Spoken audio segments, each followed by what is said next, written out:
Patay ang isang tricycle driver matapos masalpok ng kotse sa Calasiao, Pangasinan.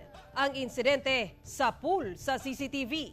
Yan at iba pang balita sa report ni Chris Novelo ng GMA Regional TV Balitang Bicolandia.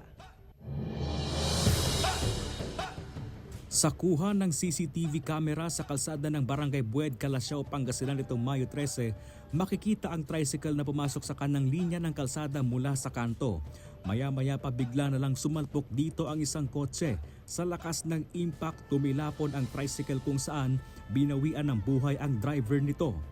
Ayon sa Barangay Council, batay sa kuha ng CCTV camera at mga saksi, mabilis daw at hindi nagminor ang patakbo ng driver ng kotse. Hawak na ng pulis ang driver ng kotse. Hinihintay pa ang desisyon ng pamilya ng biktima kung magsasampa ng kaso laban dito. Galing ng interior yung tricycle, sir. Si kotse naman nasa highway. Pumasok yung tricycle, hindi niya na napansin kasi medyo madilim din, sir.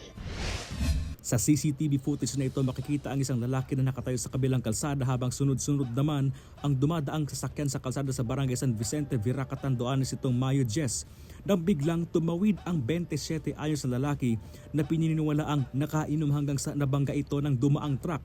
Nagtamo ng sugat sa katawan ng biktima na agad namang itinakbo sa ospital na sa ngayon ay nagpapagaling pa. Iba yung pag-iingat rin po talaga ng pagmamaneho at doon naman po sa mga pedestrator, ganun din po, vice versa. Medyo tingin ng kaliwat kanan. Nagkaareglo na ang pamilya ng biktima at ang driver ng naturang truck. Mula sa GMA Regional TV Balitang Bicolandia, Chris Novelo nagbabalita para sa GMA Integrated News.